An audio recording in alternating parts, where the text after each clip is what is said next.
मंगलम ही online कार्यशाळा चालू आहे. या कार्यशाळेमध्ये सहभागी झालेल्या व्यक्ती निरनिराळ्या प्रकारचे प्रश्न विचारतात आणि त्या प्रश्नांना व्हिडिओचं स्वरूप देऊन मी आपल्यासमोर आणत असते.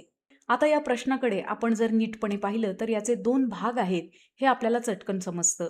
प्रश्नाच्या पूर्वार्धामध्ये 2 संकल्पनांचा अर्थ ती मुलगी विचारते आहे आणि उत्तरार्धामध्ये या संकल्पनांचा अर्थ फक्त माहिती होऊन चालणार नाही, तर माझ्या प्रवासामध्ये त्याचा नेमका मला उपयोग कसा होईल, असा देखील ती प्रश्न विचारते आहे.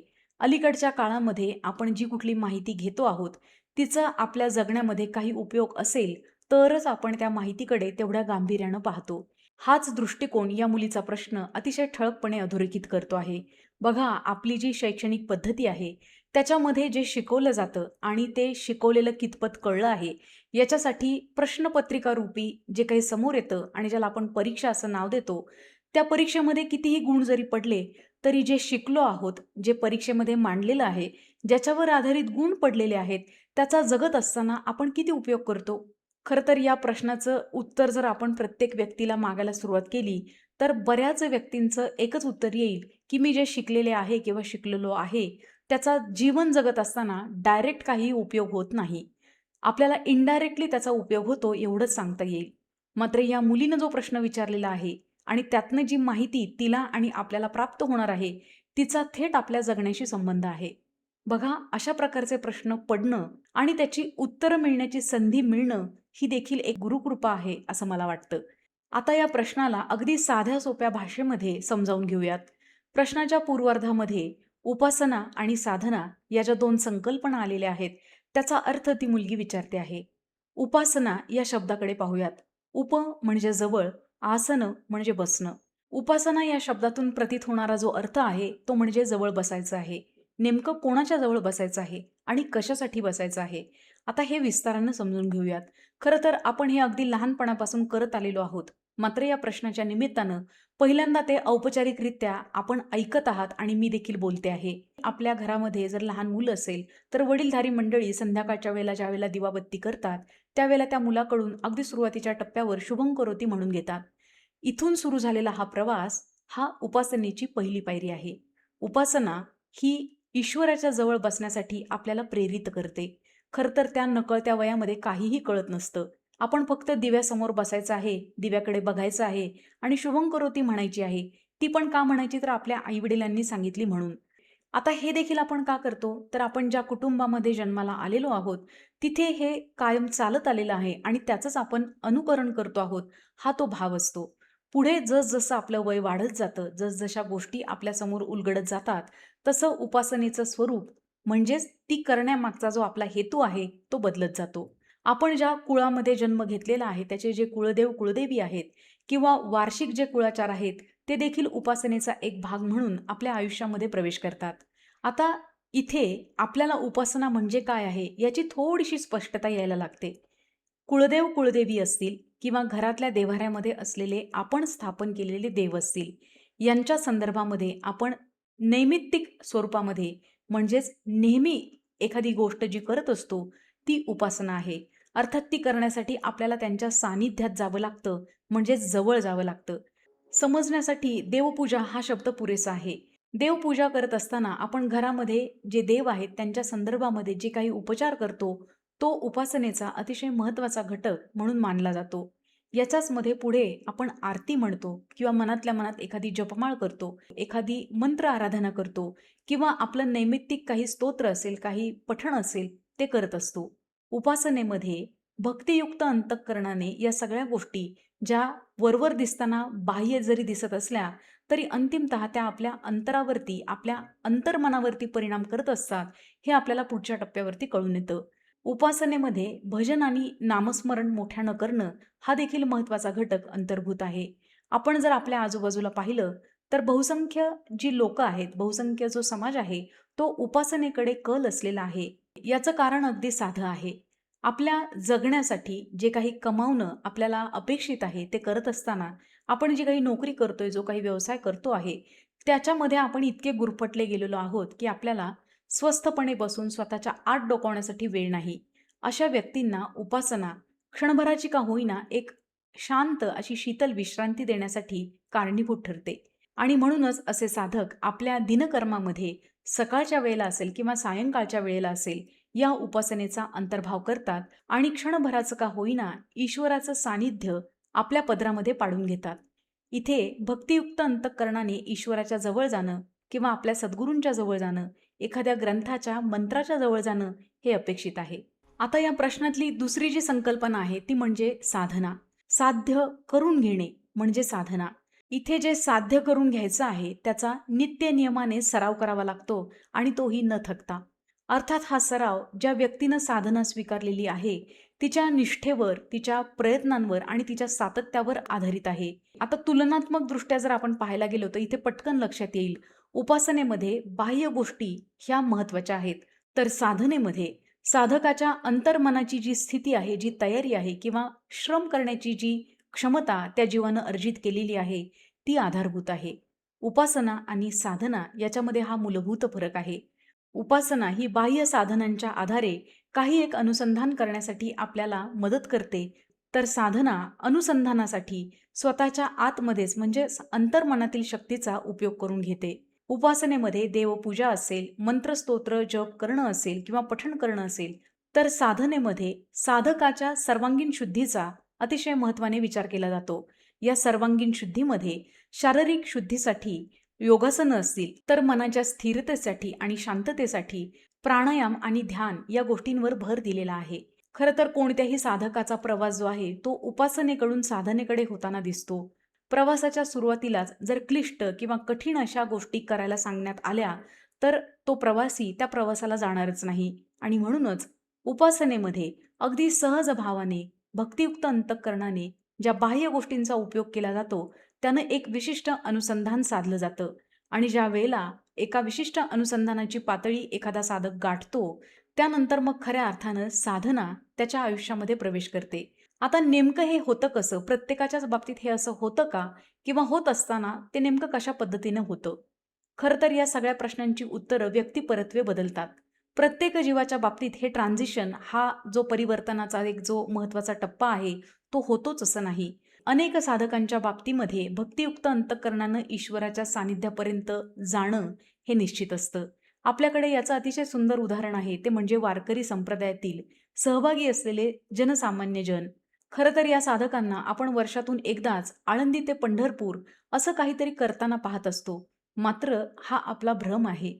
नित्य नैमित्तिक कार्यामध्ये आपल्या प्रत्येक कृतीमध्ये पांडुरंगाचं स्मरण करून हे साधक इतके भक्तीमध्ये विलीन झालेले आहेत की त्यांना दुसरं काही साध्य करण्याची गरजच राहत नाही. म्हणजेच या जीवांच्या बाबतीमध्ये उपासना हीच साधना बनते. आता साधकांचा दुसरा एक महत्त्वाचा समुदाय आहे, तो म्हणजे तुमच्या आमच्यासारखे बुद्धिजीवी असलेले साधक, ज्यांना सतत काही ना काहीतरी समजून घेण्याची, जाणून घेण्याची प्रचंड आस आहे, किंबहुना तहान लागलेली आहे.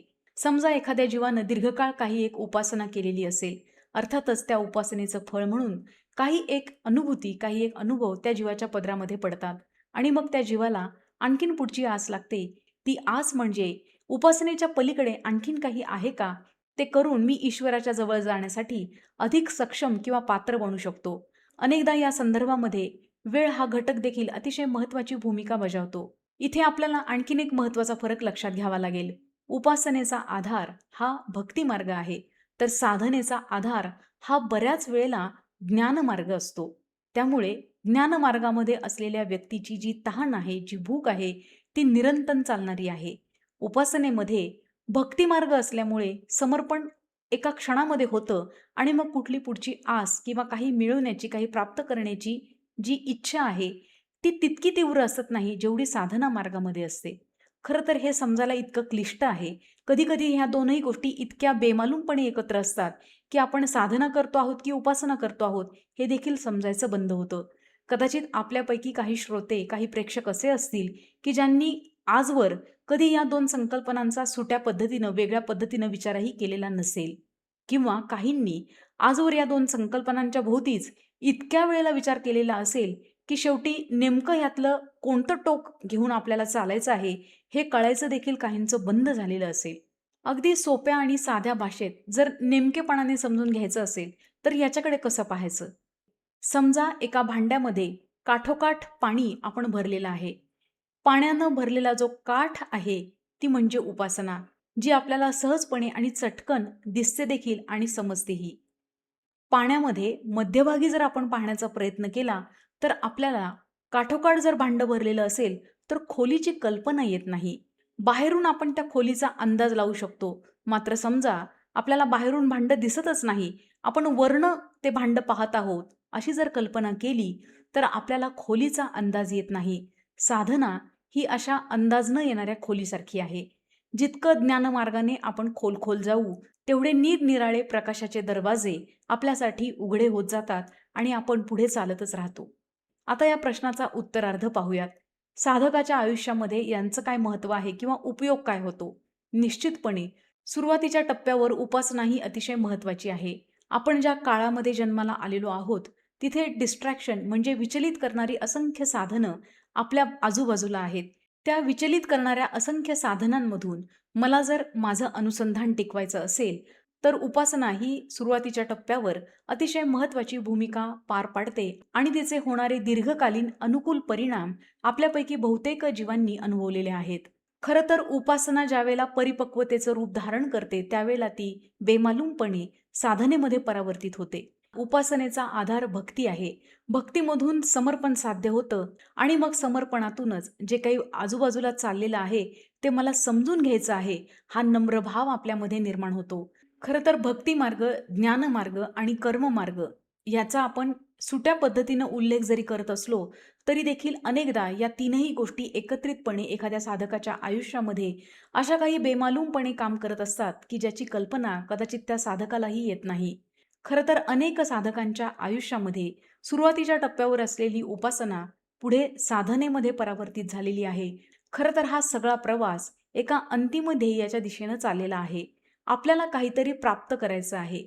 ईश्वराचा आशीर्वाद असेल, ईश्वराचं स्वरूप दर्शन असेल, साकार रूप दर्शन असेल, गुरुप्राप्ती असेल, गुरुमंत्र प्राप्ती असेल, अनेक गोष्टींचा समावेश आपण याच्यामध्ये करू शकतो. मात्र अंतिमतः नेमकं असं काय आहे की जे आपल्याला हवं आहे?